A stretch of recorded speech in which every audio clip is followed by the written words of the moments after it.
Si tu m'imagines pas capitaine à l'OM, c'est que tu me connais pas suffisamment, je pense. J'aime bien qu'on me respecte pas, c'est bizarre ce que je dis, mais j'aime bien qu'on me dise ah, t'es sûr que t'en es capable? Si t'as pas un fort caractère, si t'as pas cet esprit-là, oui, tu vas peut-être faire illusion, tu vas faire une petite carrière, mais tu pourras pas essayer d'aller chercher plus haut.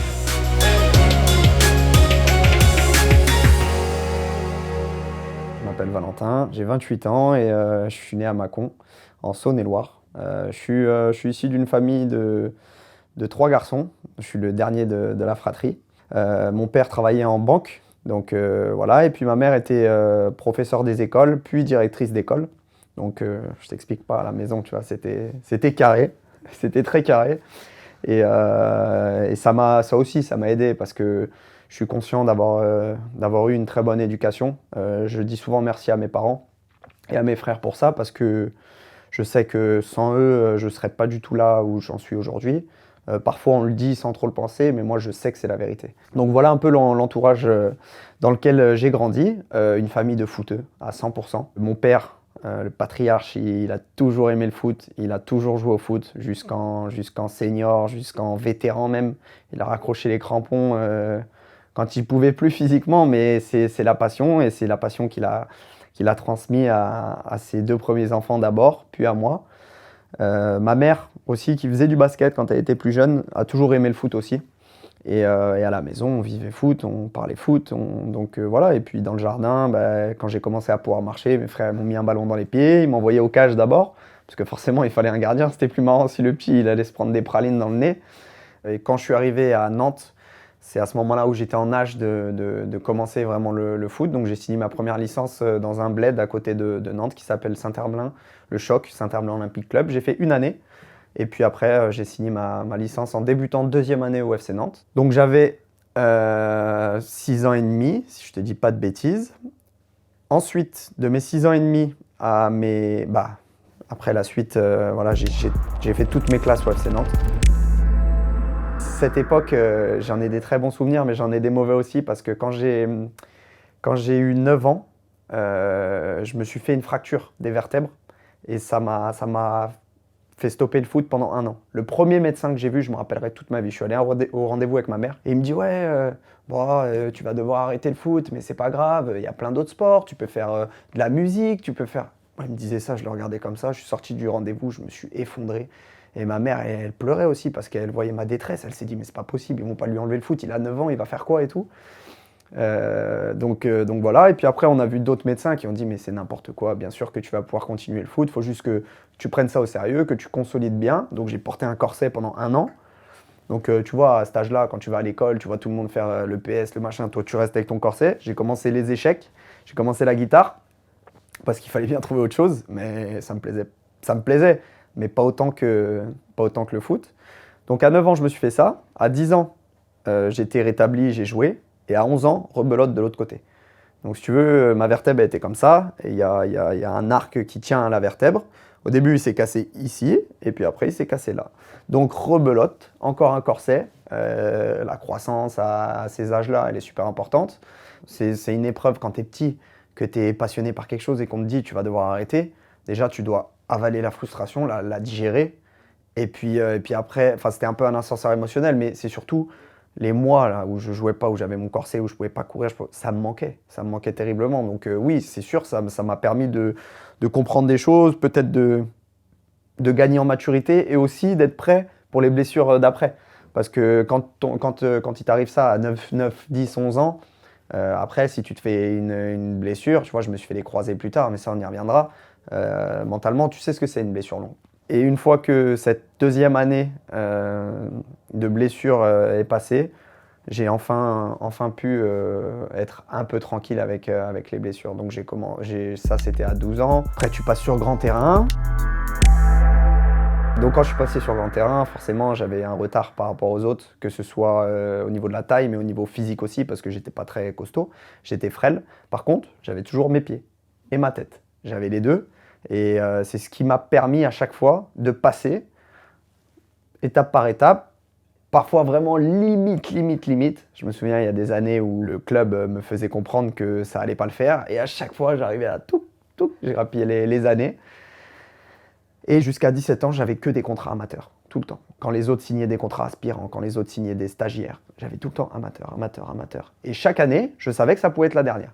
Donc ça, c'est pas bien et en même temps c'est bien parce que je n'avais pas le droit à l'erreur. Donc j'étais tout le temps au charbon par rapport à ceux qui signaient des aspirants de 3 ans où ils se disaient ça va, j'ai 3 ans devant moi, je suis tranquille et tout. Bah non, moi j'ai jamais eu cette chance-là, mais en même temps je pense que ça m'a servi. Et donc arrive l'année de mes 18 ans, je commençais à jouer avec la réserve et j'avais fait quelques petits entraînements. On avait fait une super année aussi en championnat avec les U19. On s'était qualifié, on avait été en finale. Gambardella, je crois qu'on avait fait quart de finale. Enfin, on avait une bonne génération. Et puis ça y est, j'avais rattrapé un peu mon retard physique. Et je jouais, j'étais plutôt bon. Et là, le club m'a proposé un contrat. Je m'en souviens, c'est en octobre 2013 que j'ai signé mon contrat. Donc, j'avais pas encore 19 ans. J'allais avoir 19 ans. J'ai signé mon contrat et il prenait effet le 1er juillet 2014. Et à partir de ce moment-là, je m'entraînais tout le temps avec les pros. Après, ça a suivi son cours. Pendant un an, je jouais. Je commençais même à être titulaire.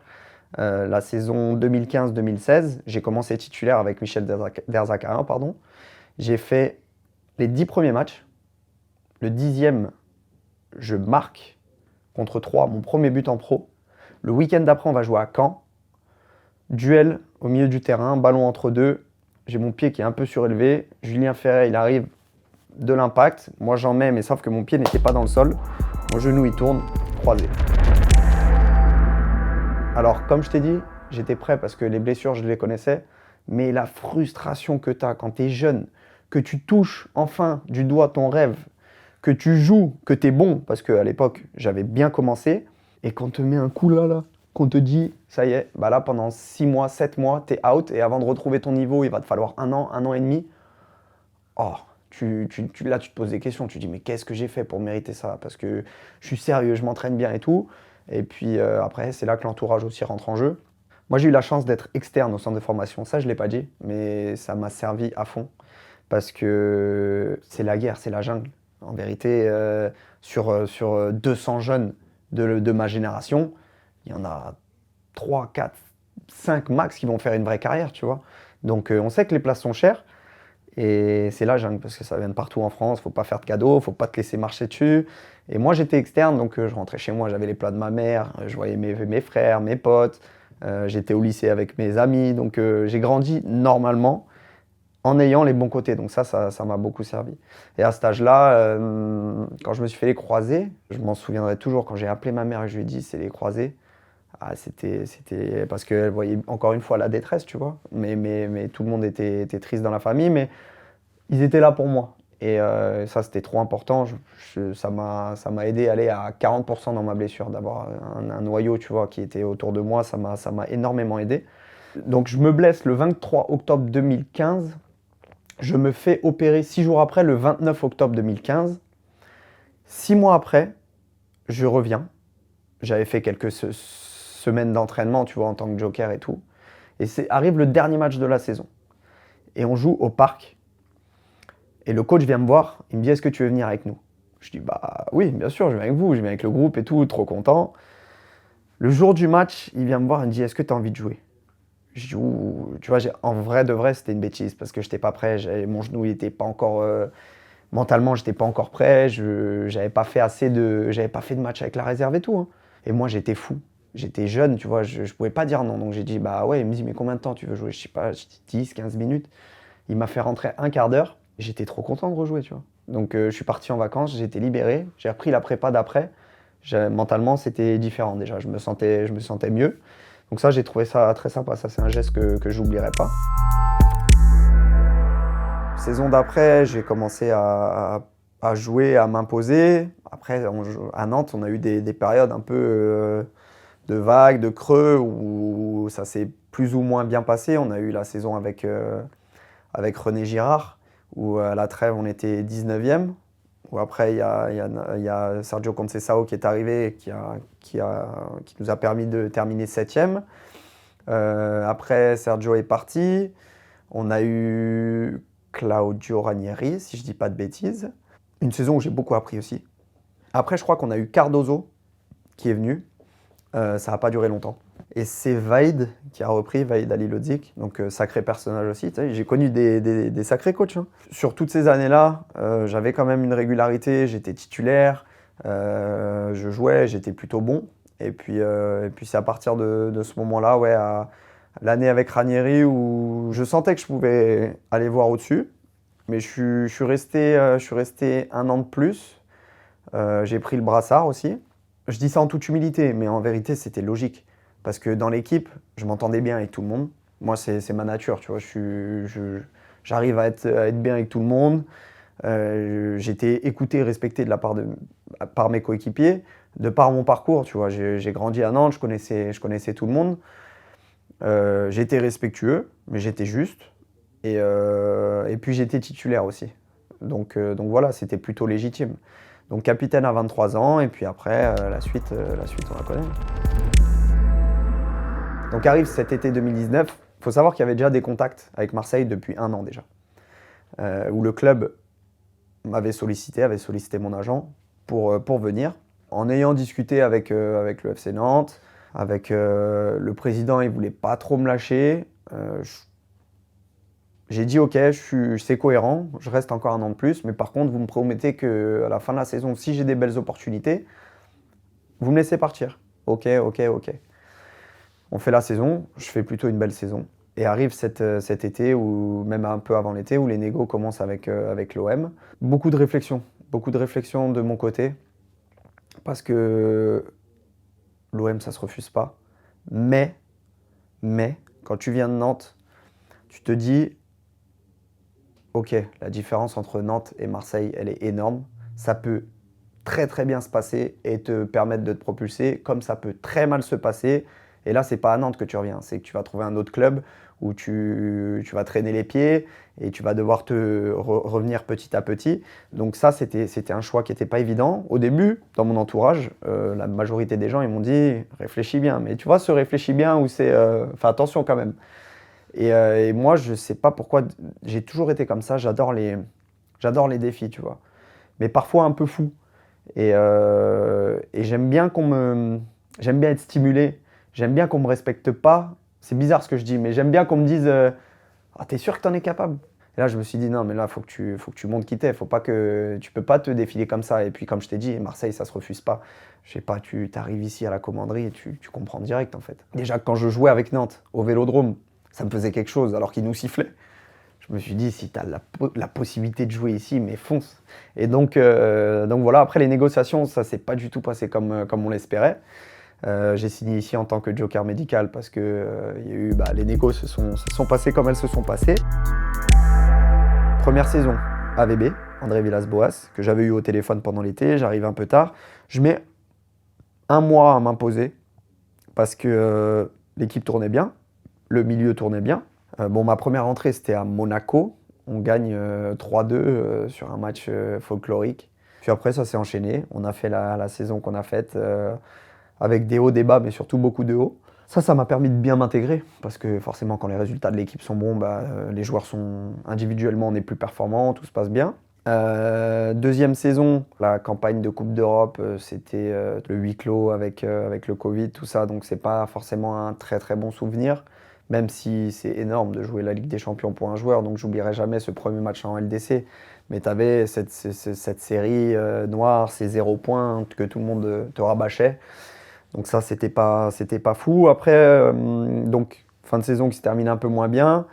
On a, si je dis pas de bêtises, Nasser qui prend l'intérim, Nasser Larguet qui prend l'intérim.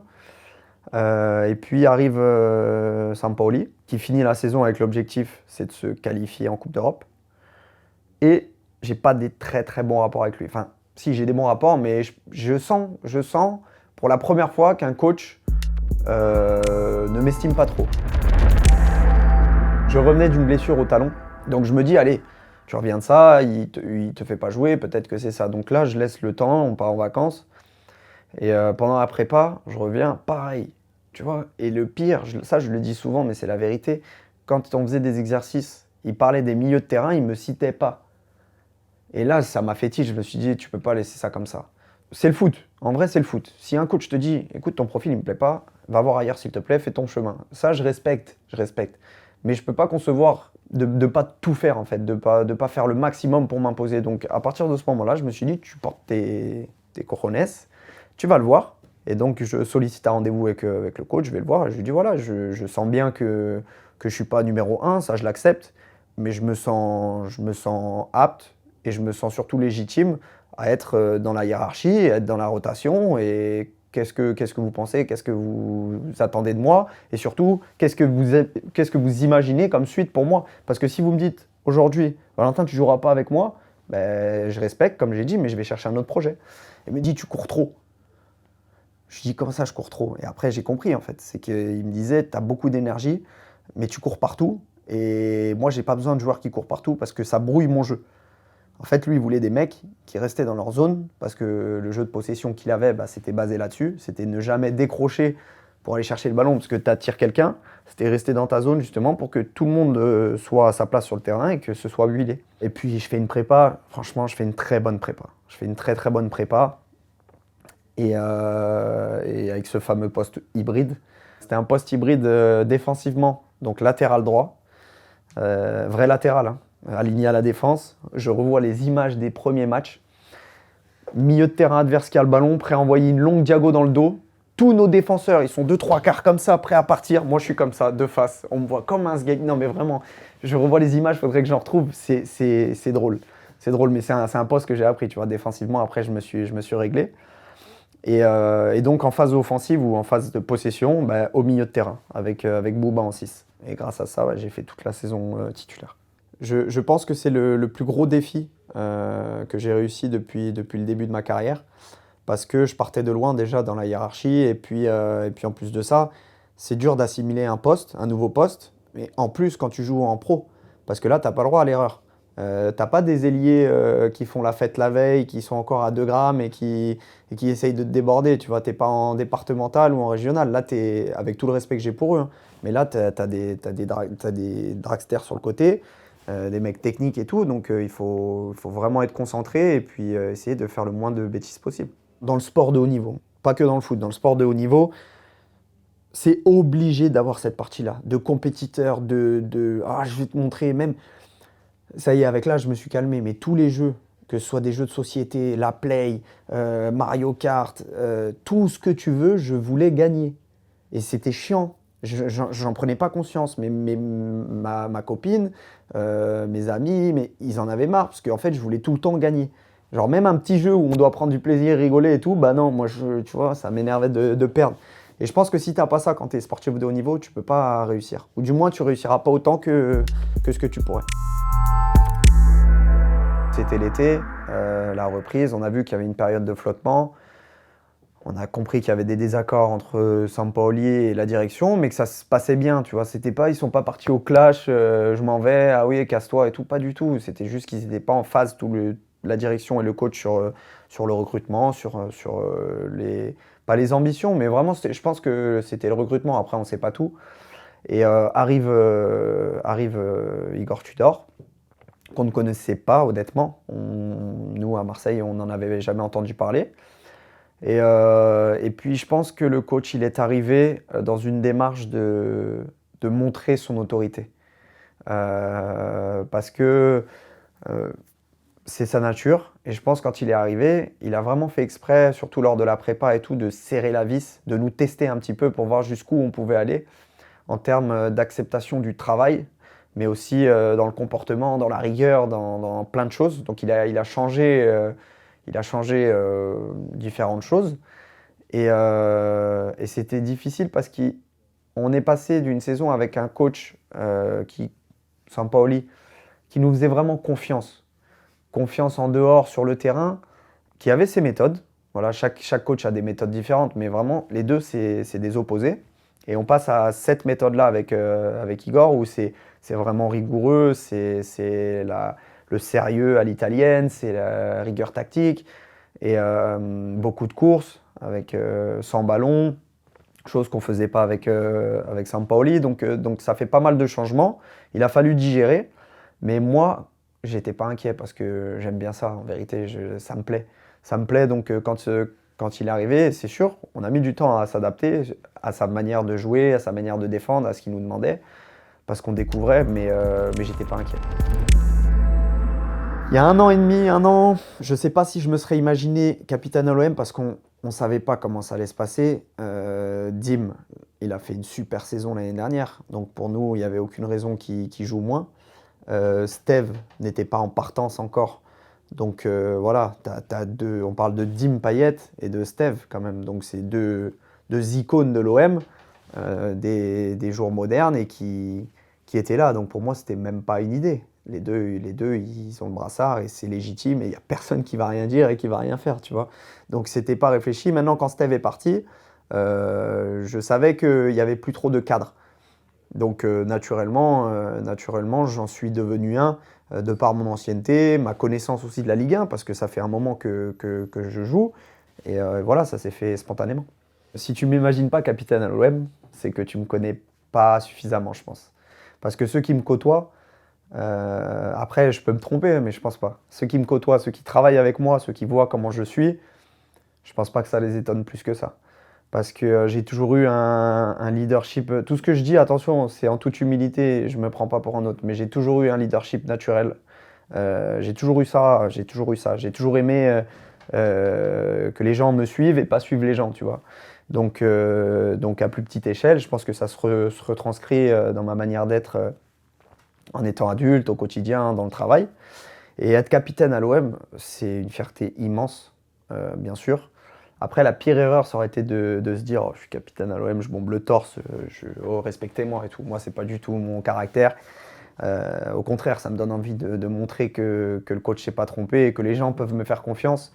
Et que quand Dim n'est pas sur le terrain, bah ouais, c'est moi, c'est nous qui menons le bateau, qui dirigeons le bateau. Et c'est un honneur, vraiment, c'est un honneur. Quand tu vois la liste des noms qui ont porté le brassard à l'OM, je suis fier d'être sur cette liste-là. Les Bleus, je pense que ça représente le Graal, le summum pour un sportif de haut niveau, pour un footballeur. C'est effectivement un rêve. Comme je t'ai dit, dans ma famille, on est foot, on vit foot, on a regardé tous les matchs de l'équipe de France. J'ai grandi avec ça. C'est porter le maillot de sa nation. On t'imagine la fierté auprès de tes proches, auprès de tes amis, même auprès de toi, tu vois. Tu peux te dire, bah, j'ai accompli ça. Donc oui, ce serait une immense fierté de pouvoir porter le maillot bleu. Je joue à l'Olympique de Marseille. Notre équipe est performante. Individuellement, je pense que je réalise des prestations plus qu'abouties. Donc non, je me sens pas loin. Maintenant, je suis pas sélectionneur, c'est pas moi qui prends les décisions. Je me sens prêt, ça c'est une certitude. Ce que je pourrais apporter au bleu, bah, c'est déjà aussi mon expérience parce que j'ai déjà 28 ans, j'ai joué pas mal de matchs, que ce soit en Ligue 1 ou même en Champions League, j'ai déjà joué plusieurs matchs. Et puis ma qualité de footballeur et aussi de mec parce que je pense être un bon mec. Après, tu m'as demandé si j'avais déjà été présélectionné. Oui, j'ai été présélectionné pour la dernière Coupe du Monde, mais la liste était très élargie. Et je me permets de le dire parce que c'est déjà sorti. Donc voilà, j'étais déjà très content d'être dans la liste élargie. Mais comme je le dis, je le répète, je me mets aucune pression avec ça. Et je l'ai toujours dit, et c'est ma ligne de conduite, je ne changerai rien. Je fais mes matchs, je pense au club, je pense à l'équipe. Et c'est pas du politiquement correct ce que je suis en train de dire. Je pense vraiment au club, à l'équipe. Si j'en suis là où j'en suis aujourd'hui, c'est par ma façon de jouer, par ma façon de penser sur le terrain, en dehors, et je vais rien changer. Si je dois être appelé, je serai appelé, et ce sera pour ce que je donne sur le terrain, tu vois. J'étais même pas devant ma télé ce soir-là. Je fêtais les 10 ans avec mon amoureuse. Et on était au restaurant. Je savais que la liste allait sortir, donc je suis curieux. J'ai suivi sur les réseaux et tout, mais je suis pas naïf, je suis pas bête. Il y a eu des rassemblements avant. On connaît un peu la méthode du sélectionneur. On sait qu'il aime bien avoir son groupe avant de partir dans les compétitions internationales. Je savais que j'allais pas être appelé. Et moi, j'avais dit à mes proches, j'avais dit qu'à mes parents, mes frères et ma conjointe que j'étais présélectionné. Je leur avais dit, je vous le dis parce que c'est une fierté, je suis content, mais ça veut rien dire, je ne serai pas appelé très probablement, donc ne vous enflammez pas et tout, juste j'avais besoin de partager cette nouvelle avec vous. Donc c'est ce qui s'est passé, et puis au final j'ai passé une très bonne soirée, j'étais encore plus content quand j'ai vu que Matteo et Jordan étaient appelés. Malheureusement pour Jo, j'étais très très triste pour lui, mais c'est la vie, et puis on avance. Une carrière, ça dure combien de temps? Je pense que la moyenne, ça doit être 5 ans. Mais moi, ça fait déjà 10 ans que je suis dans le foot. S'il me reste encore, 5, 7 ans, je serais trop content. Mais c'est court quand même sur une vie, 15 ans d'une vie. Donc pour moi, tu donnes le maximum, et j'ai toujours été comme ça. Et j'en reviens à ce que je te disais tout à l'heure, l'éducation que j'ai eue, ça c'est aussi une des bases. Et j'ai toujours eu cet esprit de bosser plus que les autres, parce qu'il a fallu que je rattrape du retard quand j'étais petit et tout, je l'ai gardé. Et c'est vrai qu'en arrivant à Marseille, j'ai pris conscience qu'il fallait essayer d'en faire encore plus. Donc j'ai pris un prépa physique, j'ai encore été plus sérieux sur la bouffe, sur le sommeil, sur plein de choses, alors que je suis un bon vivant et que je reste un bon vivant. Si tu veux, quand je vois mes parents, quand je vois mes amis et tout, je suis pas le dernier à prendre l'apéro, à prendre un petit verre et tout. Mais par contre, en dehors de ça, pour me permettre ça justement, tout le reste du temps, c'est carré.